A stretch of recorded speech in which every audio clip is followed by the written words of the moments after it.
Hey, what's going on, guys? Welcome back to the GM. It is your guy, Boulanger. Up next, a game-changing draft day trade for the Baltimore Ravens. Let's talk. Pick number 27 for the Baltimore Ravens has been speculated to range from everything from a cornerback selection to an edge rush, interior defensive line, and also a safety. And I've already gave my spiel on how I think the Baltimore Ravens should go offensive line early and often. But, in fact, I think the Baltimore Ravens should trade out of number 27. Seriously, I think they should either trade up or trade down, but not pick at number 27. The Baltimore Ravens don't have a stellar history over the last 4 or 5 drafts with a top-notch player coming out of the late round pick. Picks 24 all the way down to 32 for the Ravens have been good picks, but never really turned into great picks. In 2020, you had Patrick Queen, who they ended up letting walk in free agency. In 2021, you had both Rashad Bateman and Odafe Oweh, both good players, but never moving over into greatness. In 2022, you had Tyler Linderbaum, a good center. Some speculate that he may be the best center in the league, but I still think he's good, not really great. When you look at 2023, you have Zay, a good player, a good wide receiver, a Pro Bowl receiver. But I'm not really sure if he's going to step over into greatness. That remains to be seen. And then, of course, in 2024, you had Nate Wiggins, who does have a lot of potential. But we haven't seen that great player come out of the 24 through 32 pick for the Baltimore Ravens. Even if you want to grab 2019 Hollywood Brown, a solid player, never moving over into greatness. 2018, you had Hayden Hurst, a good tight end, but never really a great tight end.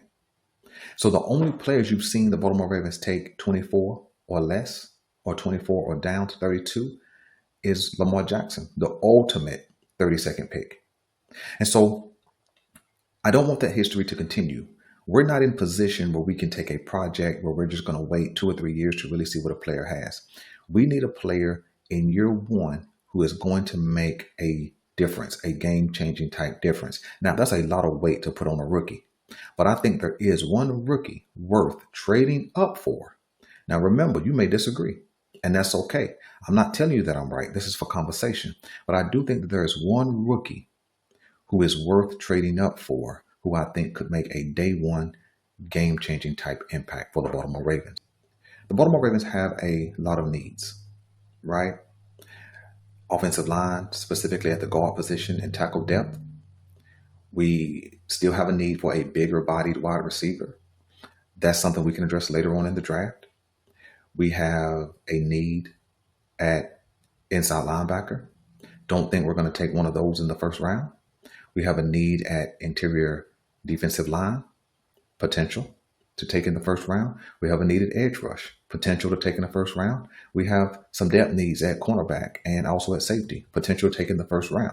Now, when I say need, that doesn't mean a hole. It just means we need either an upgrade or we need some depth. But that's a lot of positions to go into this draft with needs. Of course, we could definitely address some of those needs post-draft. But if we're going into the draft with 11 picks, I think it's time that the Baltimore Ravens show a level of aggression and go get a player who can absolutely make a difference. And that player that I'm talking about is Jalen Walker, linebacker out of Georgia. Now, let's be clear. He is the best linebacker in this draft, and he's one of the better edges or edge rushers in this draft. He can do both very well.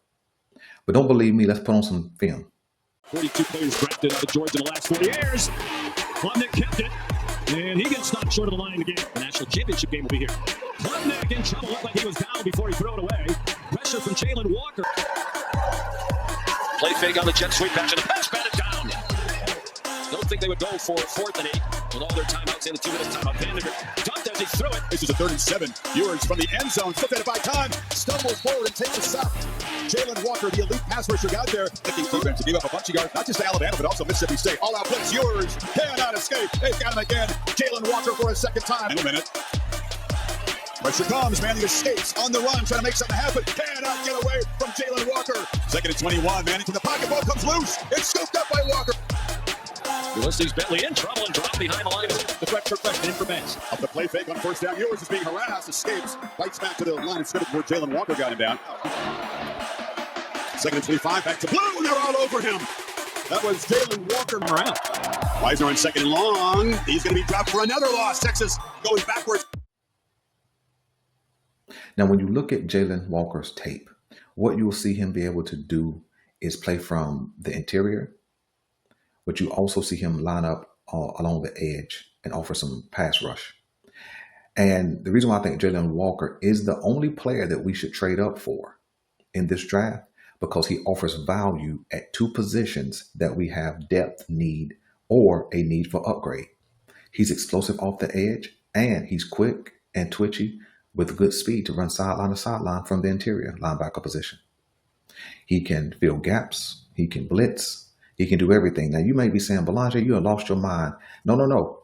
Listen, he feels a need at two different positions. Moving up for an interior linebacker? No. He's more than an interior linebacker. He can both play inside linebacker position and he can work out on the edge, which you've seen in his film.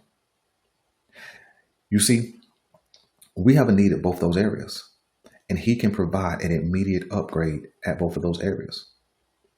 He's an upgrade over Trenton Simpson immediately, and he's an upgrade over anybody who filled in that position last year playing beside Roquan Smith. But because this dude is a real chess piece, you can move him all along the defensive line and on the edge. He's an upgrade. He steps right in as an upgrade over Ajabo, over Adisa Isaac, and in some cases over Tavius Robertson. Now, this is not me knocking Tavius. Tavius is a solid edge rusher, set the edge, good against the run. But what I'm talking about is explosion off the end. We need a guy who can be disruptive. We need a guy who can change the course of a game with a few plays. He is the type of guy. And I believe that taking him in this draft and putting him in the mix with Kyle Hamilton, Roquan, and those guys along the defensive front could change life for the Baltimore Ravens. Now, you guys know I'm not a proponent of just defense. But what I'm saying is there is no point in sitting at 27 and just taking BPA. Because just like I pointed out earlier, we've seen those guys just be average to good, but never step over into real greatness. That does not include Kyle Hamilton. Kyle Hamilton was either pick 15 or pick 16, and he's been excellent. Now it would take a lot to get up and get Jalen Walker. I think we would have to target probably the 8th overall pick. And I run the numbers. That pick is worth about 1,400 points. I think I got that number right. So it would take our first round pick this year, our first round pick next year. It would take a 3rd round pick this year, probably a 4th, and Mark Andrews. So you would literally have to give up 4 picks and Mark Andrews to move up to number 8. But that's 19 spots you're asking to move up from. So you would have to offer the Carolina Panthers a sweetheart deal to get up that high. Now let's tell the truth. If it looks like he's going to be available at number 8 and we make the move to get up to number 8, if we get there, somebody swoops in at number 7 and takes him, we're still straight. Because we still sit with the number 8th overall pick, which we then could trade out of and get some other picks, right? So it's kind of a win-win situation. I'm just saying, to get a game changer, let's go get a game changer. And the key is, he doesn't have to come in and be the only guy. A lot of times when you're taking a top 10 pick, they have to come in and be the guy immediately from day one. That's not so for Jalen Walker. He could come in and just find his way along the defense. Zach Orr could absolutely strategize in how to use him in key situations. Obvious pass downs, line him up on the edge. When you need, somebody to be disruptive, line him up over the middle. You see, because that's how Georgia used him. And we understand that Georgia is a defensive line factory. They're a defensive factory. They just produce player after player after player. Go ask the Philadelphia Eagles where they pick from. They pick from Georgia. And so all I'm saying is that Jalen Walker could be a game changer. Now, remember, we have to give up a lot to get up there. But again, it's a win-win situation. Getting up to number 8, and if somebody swoops in at number 7 and take him, that's fine. Because then, if there's nobody there at 8, you trade out of that position. What would next year's first round pick be? 24 under again. So we're still drafting from that same talent pool of average to good players over the first couple of years, but this is a guy who can make a game-changing type impact day one, barring any kind of injury, day one. But let's listen to an expert. Let's listen to Mike Mayock talk about Jalen Walker. In your estimation, Mike? I would tell you two things. One, I might be the only guy out there that had a higher grade on Jalen Walker than Abdul Carter, and I'll stand by that grade. And but by the way, I had big grades on both of them, top 5 grades on both of them. Sure.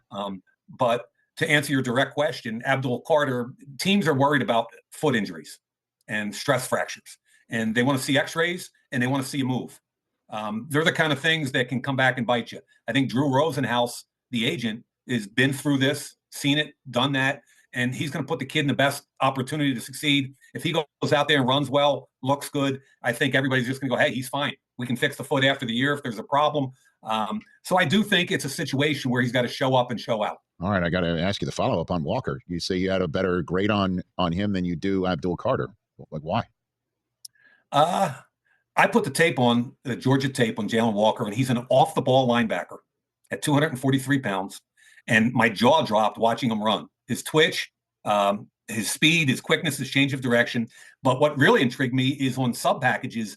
Rich, they played him everywhere from the A-gap over the center all the way out wide as a pass rusher. And I have in my notes all over the place for Jalen Walker, every tape I watched, I have Micah Parsons. He reminds me so much of Micah Parsons when he came out of Penn State, because he was an off-the-ball linebacker that they used exactly the same in sub situations. And the bottom line for Micah Parsons and Jalen Walker, to me, when you go, okay, what does this kid do best? Even though he was an off-the-ball linebacker, what he did best was rush the quarterback. And I think the only limitation on this kid's 21 years old. He's a third-year junior. He's got all kinds of upside. I think the only limitation is a defensive coordinator with lack of creativity. Yeah, when you hear Mike Mayock talk about Jalen Walker, you hear him speak in glowing terms, comparing him to a Micah Parsons. Now, that's high praise for a guy coming into the league in his first season. But when you think about a Micah Parsons, you think about a chess piece. You think about a guy who can change a game. You think about a guy you can line up outside, inside, and he's used best moving towards the quarterback, not going back into coverage. Jalen Walker is also a guy like Micah Parsons who can defend the flat. And so I think that with his speed, his quickness, and even though people believe him to be undersized at 6'1", 241 pounds, I still think with an off-season, year one, training camp, NFL meal plan, learning from the vets on how to, develop his body, I think it could be a good impact for the Baltimore Ravens. Let me know what you guys want me to know about Jalen Walker. Do you like him, love him? Do you hate him? And do you think that if the Baltimore Ravens were to trade up, they should just go on and make a real trade and get a game changer, not just get somebody that they like? You see, when you think about the best of the best, right? Positionally, Will Campbell, well, we don't really need a left tackle that high in order to trade up for, right?